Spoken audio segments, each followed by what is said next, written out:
Good morning po, purihin ng Diyos sa umagang ito at mabuti po ang Panginoon sa lahat ng pagkakataon ng buhay natin. So sa umagang ito, saglit muna po tayong manalangin. Dakilang Diyos, kami po ay lumalapit sa iyo sa umagang ito at nagpapasalamat po kami sa lakas at buhay na pinagkakalob mo sa amin, na kung saan ang lakas na ito ay nagagamit namin para mapaglingkuran ka, mabigyan ka ng kaluwalhatian sa lahat ng pagkakataon ng buhay namin. Samahan mo kami sa umagang ito sa aming pong pagbubulay ng iyong salita. Turuan mo kami ngayong umaga at makita namin ang tumpak na kalooban mo at maibigay namin sa iyo ang lahat ng kapurihan at kaluwalhatian. Salamat po. Samahan mo po kami. Ito po ang aming panalangin sa pangalan ng Panginoong Hesus. Amen. Amen. So, magbasa po tayo ng Bible dito po sa aklat ng Hebreo 6 verse 1 hanggang verse 3. Ang sabi po dito, kaya't iwan na natin ang mga panimulaing aralin tungkol kay Kristo at magpatuloy tayo sa mga aral na para sa mga may sapat na gulang na. Tigilan na natin ang muling paglalagay ng pundasyon tungkol sa pagtalikod sa mga gawang walang kabuluhan at tungkol sa pananampalataya sa Diyos. Verse 2, tungkol sa mga iba't ibang seremonya ng paglilinis at pagpapatong ng mga kamay at tungkol sa muling pagkabuhay ng mga patay at sa hatol na walang hanggan. Verse 3, magpatuloy nga tayo at iyan ang gagawin natin kung luluubin ng Diyos. Okay, purihin po ang Panginoon sa kanyang mga salita na ating pong binasa at saglit na pagbubulayan ngayon pong umaga. So, pinamagatan po natin itong mas mahalagang bagay. So, sabi nga, tumbukin agad natin yung message ng Panginoon. So, ano dito yung nakita nating mas mahalagang bagay sa binasa natin? Yung verse 3, di ba? Sabi ng verse 3, magpatuloy nga tayo at iyan ang gagawin natin kung luluubin ng Diyos. So, yun po yung pinakang mahalagang bagay, pinakang importanteng bagay. Ang tayo po ay magpatuloy sa paglilingkod sa Diyos. No? Kasi yun yung totoong totoong matatag, totoong mature na Kristiyano, yung siya po ay nagpapatuloy sa paglilingkod sa Diyos. Anumang sitwasyon niya, anumang kalagayan niya sa buhay, siya ay nananatiling nakapundasyon kay Kristo. Kaya nga mapapansin natin yung verse 1, sinabi po dito, kaya't iwan na natin ang mga panimulaing aralin tungkol kay Kristo at magpatuloy tayo sa mga aral na para sa mga may sapat na gulang na. Tigilan na natin ang muling paglalagay ng pundasyon tungkol sa pagtalikod sa mga gawang walang kabuluhan at tungkol sa pananampalataya sa Diyos, tungkol sa mga iba't ibang seremonya ng paglilinis at pagpapatong ng mga kamay at tungkol sa muling pagkabuhay ng mga patay at sa hatol na walang hanggan. So, kailangan bilang Kristiyano, bilang tayo ay matagal na mga mananampalataya, dapat yung faith natin ay nakasalig po talaga kay Kristo. So kaya nga sinabi dito, dumako tayo doon sa pinakang importanteng bagay. So ano yung importanteng bagay na yun? Ang tayo po ay magpatuloy, anumang sitwasyon, anumang kalagayan natin sa buhay.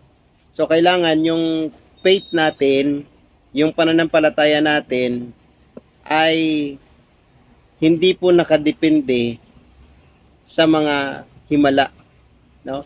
Hindi nakadepende sa mga blessing. Kaya nga sinabi dito ni Apostol Pablo, naniniwala akong si Apostol Pablo ang sumulat nito, iwan na natin yung mga panimulaing aralin tungkol kay Kristo. No? Ano yung mga panimulain na yon? Diba? Pagpapatong ng kamay, pagbubuhay ng patay, di ba? Mga himala. So yun po ay sa mga baby Christian. Pero tayong mga may gulang na, mayroon ng sapat sa pananampalataya, hindi na nakadepende yung faith natin sa mga himala at tanda. No? Bagamat ito ay kaakibat natin bilang mga mananampalataya, hindi naman inaalis ng Diyos yung himala. No? Pero minsan sinusubok tayo ng Diyos sa sitwasyon na parang wala yung kamay ng Panginoon. Parang wala yung pagsama ng Diyos. Pero kahit na gano'n, nakakaramdam tayo ng ganong sitwasyon, hindi po yung dahilan para hindi na tayo magpatuloy sa paglilingkod sa Diyos. Okay? Kahit na parang matindi yung pinagdadaanan natin, kahit na parang minsan parang nahihirapan na tayo sa paglilingkod sa Panginoon, hindi pa rin tayo nakatingin doon sa mga bagay na sitwasyon o kalagayan ng buhay natin, kundi nakatingin tayo kay Kristo na siyang pinagmula ng ating pananampalataya at siyang nagpapasakdal nito. Diba? Sabi nga po ng Hebreo 12 verse 2, ito natin ang ating paningin kay Kristo na siyang pinagmula ng ating pananampalataya at siyang nagpapasakdal nito. Kasi kung nakasalig pa yung ating pananampalataya sa mga himala, sa mga tanda, ibig sabihin, hindi pa tayo totoong malago bilang mga Kristiyano.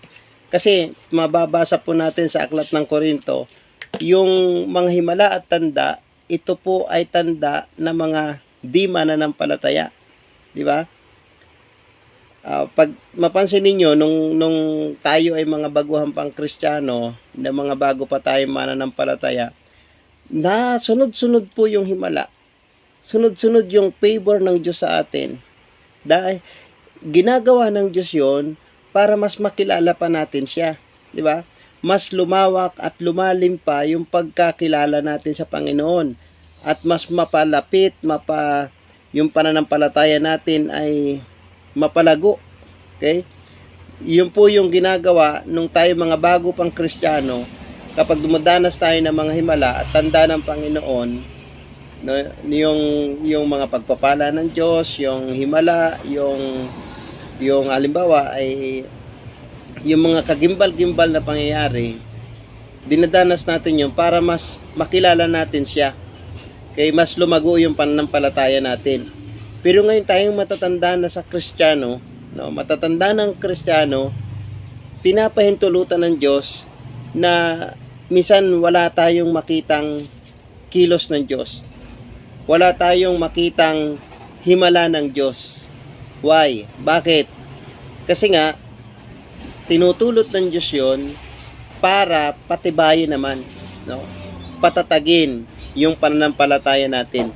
Ginagamit niya yung sitwasyon na yon, yung bagay na yon, para mas tumibay tayo, mas tumatag tayo sa pananampalataya. At kapag dumating yung bagay na yon, ang mga pagsubok at suliranin sa buhay, ang mahalagang bagay, kahit na dumaan tayo sa ganong sitwasyon, ay magpatuloy tayo sa paglilingkod sa Panginoon. Bakit? Kasi nga, yun po yung kalooban ng Diyos eh. Yung tayo ay magpatuloy sa paglilingkod sa Diyos sa kabila ng mga pinagdaraanan, sa kabila ng mga sitwasyon na dumarating sa buhay natin, diretso lang po tayo sa paglilingkod sa Panginoon. Hindi tayo susuko. Hindi tayo matitinag. Di ba? Magpapatuloy tayo sa paglilingkod sa Diyos. Mapansin ninyo yung mga Israelita nung inalipin sila ng mga taga-Ehipto, di po ba? Yun po ay mahigit 400 years. Biro kang pagtitiis yun.